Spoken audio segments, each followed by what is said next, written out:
அனைத்து நாள் உள்ளங்களுக்கும் என் அன்பான வணக்கங்கள். நான் உங்கள் இந்துமதி உதயகுமார். இப்போ நம்ம பார்த்துட்டு இருக்க கதை மலரே உன்னை நேசித்தேன். இந்த கதையோட ஃபர்ஸ்ட் பார்ட்டோட லிங்கை கீழே டிஸ்கிரிப்ஷன் பாக்ஸில் கொடுக்குறேங்க. அதோட மற்ற பாகங்களை ப்ளேலிஸ்ட்லேயும் ஆட் பண்ணியிருக்கேன். இப்போ வாங்க கதைக்குள்ளே போகலாம். 20 நாள் ஆயிடுச்சு திவாகர் கிட்டேருந்து ஃபோன் வந்து. அது அவளுக்கு ஒரு பக்கம் நிம்மதியாக இருந்தாலும் இன்னொரு பக்கம் இவன் ஃபோன் பண்ணாமல் இருக்கிறதுக்கு கூட வேற ஏதாவது காரணமாக இருக்குமோன்னு உள்ளுக்குள்ளே பயந்துக்கிட்டே இருந்தா. சங்கரன் அவகிட்ட வந்து, அவன் அந்த பத்திரங்களை எங்கே வச்சிருக்கான்னு தேடி பார்த்தியா அப்படின்னு கேட்டார். பாவம், அவன் என்ன பதில் சொல்ல முடியும்? அவன்தான் ஒவ்வொரு தடவையும் ஒரு இடத்துக்கு வர சொல்கிறானே. அந்த இடத்த பார்த்தா புது இடமா இருக்குது. நிச்சயமாக அது அவன் தங்கி இருக்க இடமா இருக்காது. அந்த மாதிரி இடத்துலையே அவன் பத்திரங்களை வைக்க போகிறான். அதுவும் இல்லாமல் இவன் ஒவ்வொரு வாட்டியும் அந்த இடத்துக்கு போயிட்டு வர்றதே நரக வேதனையாக இருக்குது. இதில் அந்த பத்திரங்களை எல்லாம் தேடுறது தெரிஞ்சா அவன் அவளை கொன்னே போட்டுடுவான். அவர் கேட்டதுக்கு பதில் பேசாமல் இருந்தா. அம்மாவை ஹாஸ்பிட்டல் கூட்டிகிட்டு போகணும், பணம் கொடுங்கப்பா ரூபா சொன்னான். பணம்லாம் இல்லை, இனி அவள் பிழைச்சி என்ன ஆக போகுது? வீண் செலவு தான். வைத்தியம் பார்த்தாலும் சரியாக போகுதா என்ன?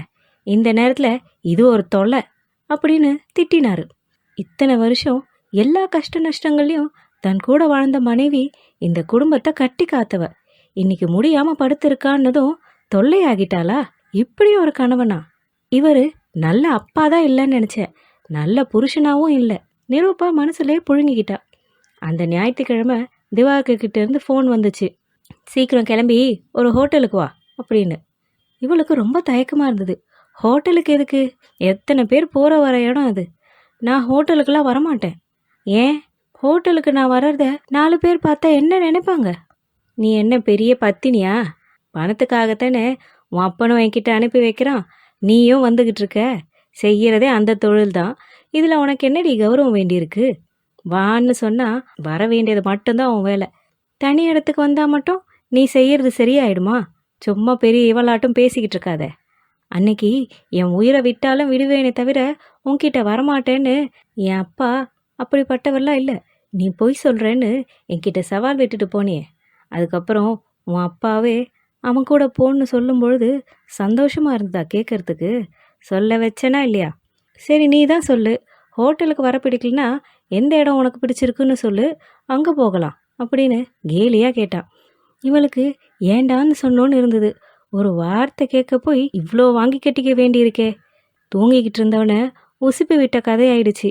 இந்த வெறி அடங்க இன்னும் என்ன நாட்டம் போடுவானோ பயந்துக்கிட்டே சரின்னு சொல்லி கிளம்பி போனான். அங்கே போய் இறங்கினதும் அவனுக்காக காத்துக்கிட்டு இருக்க அவன் ஃபோன் பண்ணி வேற ஒரு இடத்துக்கு வர சொன்னான்.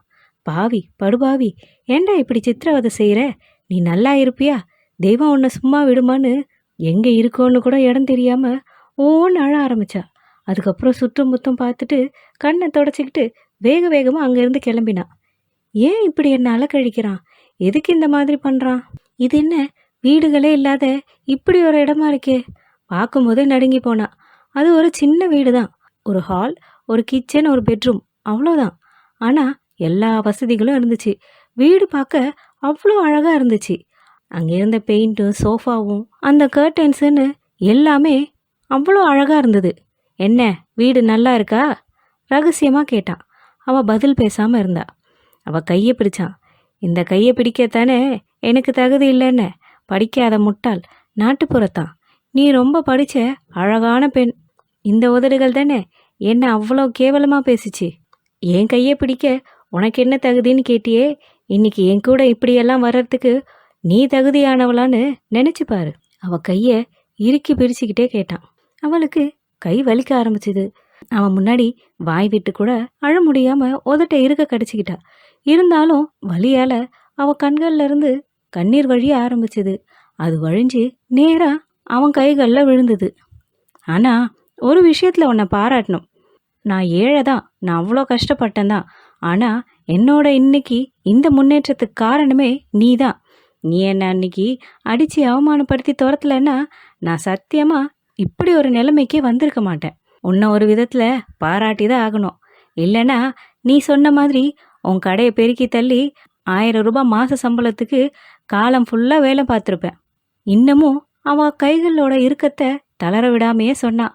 அவளுக்கு கையெல்லாம் விண்ணு விண்ணுன்னு வலிக்க ஆரம்பிச்சது. அந்த நேரம் பார்த்து அவனுக்கு மொபைல் ஃபோனில் கால் வர எடுத்து பார்த்தான். வா வா வர்ஷா, எப்போ வந்த? நான் இன்னும் 1 மணி நேரத்தில் அங்கே இருப்பேன் அப்படின்னு சொல்லி மொபைலை ஆஃப் பண்ணான். 1 மணி நேரம் அவளை பாடா படுத்தினான்.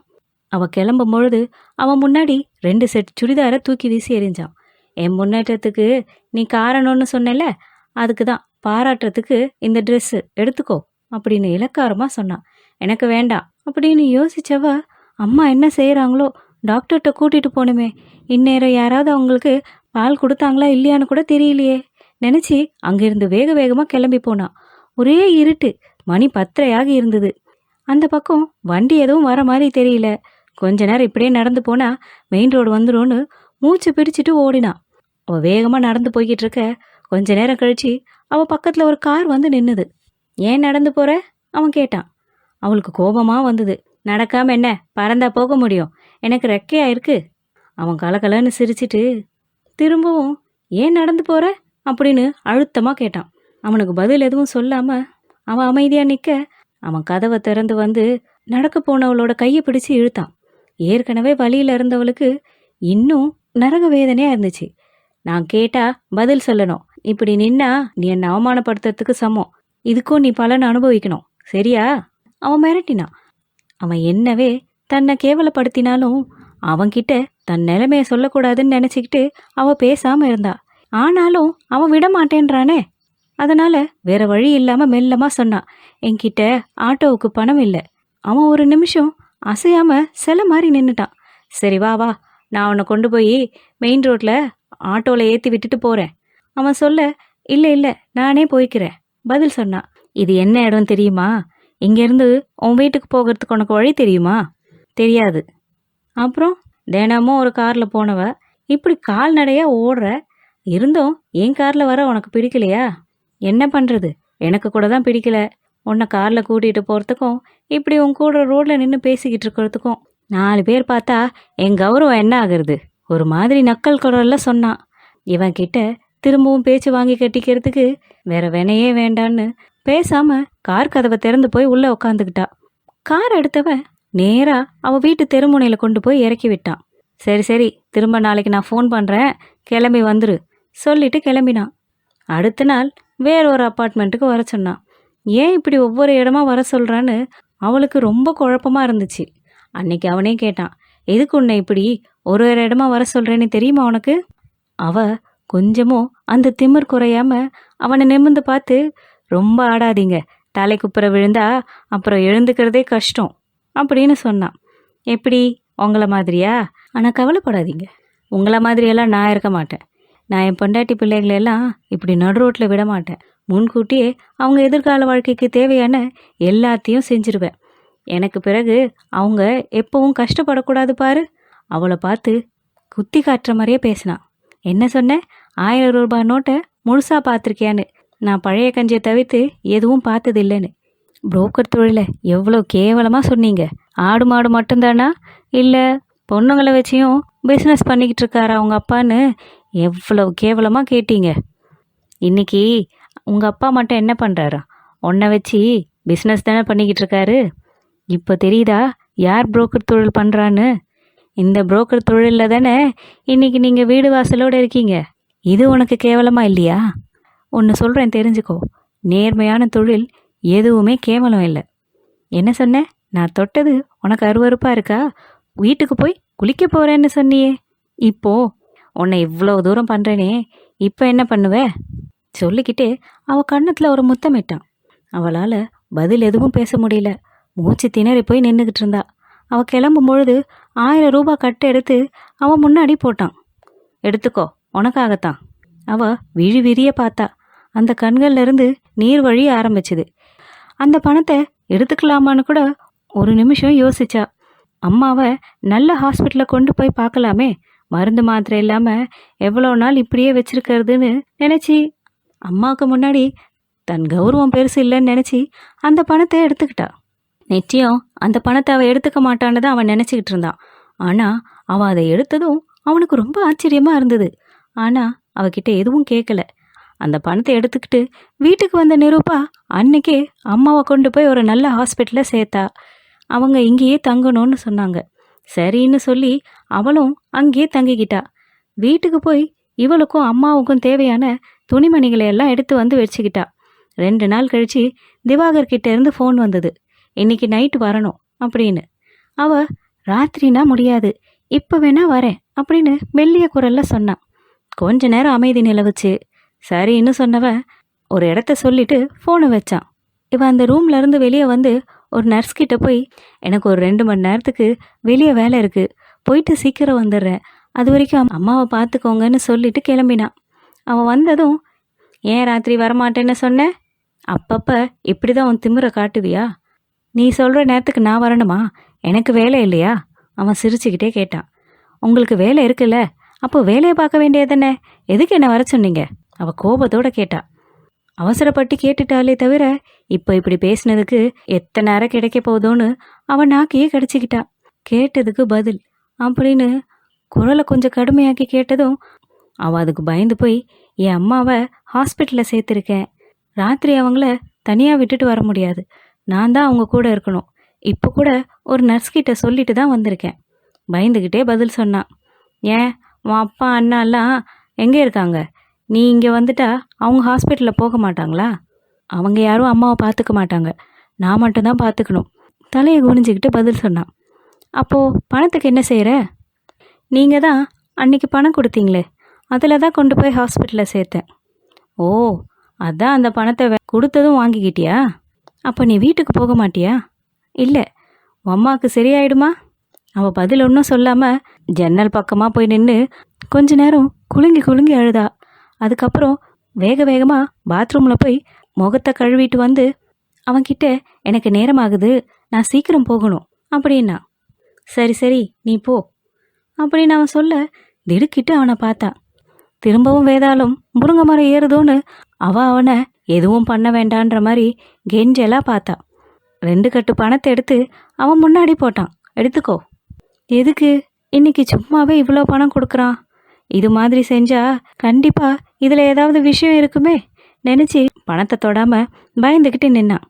எடுத்துக்கோன்னு சொல்கிறேன்ல, ஏன் சும்மாவே பணத்தை வாங்க கஷ்டமாக இருக்கா அப்படின்னா வா அப்படின்னு அவன் கையை பிடிச்சி இழுக்க, இதை கொஞ்சமும் எதிர்பாராதவ அவன் மேலே போய் பொத்துன்னு விழுந்தா. ஆனால் அந்த நேரம் பார்த்து அவன் மொபைல் ஃபோன் அடிக்க ஃபோன் எடுத்து பேசினான். அவள் பேசும்பொழுதே அவன் முகம் கலவரமாயிடுச்சு. என்ன அவன் கேட்க, நர்ஸு தான் ஃபோன் பண்ணாங்க, உடனே வர சொல்கிறாங்க. என்னவா? அதான் தெரியல, அம்மாவுக்கு ரொம்ப முடியலையாம் அப்படின்னு சொல்லி அவள் வேகமாக எழுந்தா. அவள் போகும்பொழுது பணத்தை எடுத்துகிட்டு போ அவன் திரும்பவும் ஞாபகப்படுத்தினான். அவன் கொஞ்சம் தயங்கிக்கிட்டே பணத்தை எடுத்துக்கிட்டு கிளம்பினான். அங்கேருந்து வேக வேகமாக போய் ஒரு பஸ்ஸை பிடிச்சி அவன் அம்மா இருக்கிற ஹாஸ்பிட்டலுக்கு போனான். பஸ்ஸுலேருந்து இறங்கி பர்ஸை செக் பண்ணும்பொழுது தான் தெரிஞ்சுது அவள் மொபைல் ஃபோனை யாரோ திருடிட்டாங்கன்னு. அந்த இடத்துல யார்கிட்ட கேட்குறதுன்னு யோசித்தவ நேரம் இல்லைன்றதால வேகமாக ஹாஸ்பிட்டலுக்கு போனான். இங்கே திவாகருக்கும் அவள் தகவல் சொல்லலை. இவளுக்கு ஃபோன் போட்டு பார்த்து அவளை காண்டாக்ட் பண்ண முடியலன்னதும் திவாகருக்கு கோபமாக வந்துச்சு. சரி, இவள் ஹாஸ்பிட்டலில் தானே இருக்கேன்னு சொன்னா, நேராக ஹாஸ்பிட்டலுக்கே போய் பார்த்துடுறதுன்னு நினச்சவன் அவன் அம்மாவை அட்மிட் பண்ணியிருந்த ஹாஸ்பிட்டலுக்கே போனான். கீழே விசாரிச்சுட்டு போய் அவள் இருந்த அறைக்கு போனான். அப்போ மணி 5 இருக்கும். அந்த நேரம்தான் அவள் மத்தியான சாப்பாட்டுக்காக தயிர் பொட்டலத்தை பிரிச்சுட்டு உட்காந்தா. திவாகர் நேராக போய் கதவை தட்ட இவன் நர்ஸ் தான் நினச்சிட்டு போய் உள்ளே வாங்க அப்படின்னு சொன்னான். இவனை பார்த்ததும் அதிர்ச்சியில் எழுந்து நிற்க மடியில் இருந்த தயிர் சாதமும் கீழே கொட்டிக்கிச்சு. ஒரே புளிச்ச வாடையாக இருந்தது. திக்கி திக்கி வாங்கன்னு சொன்னான்.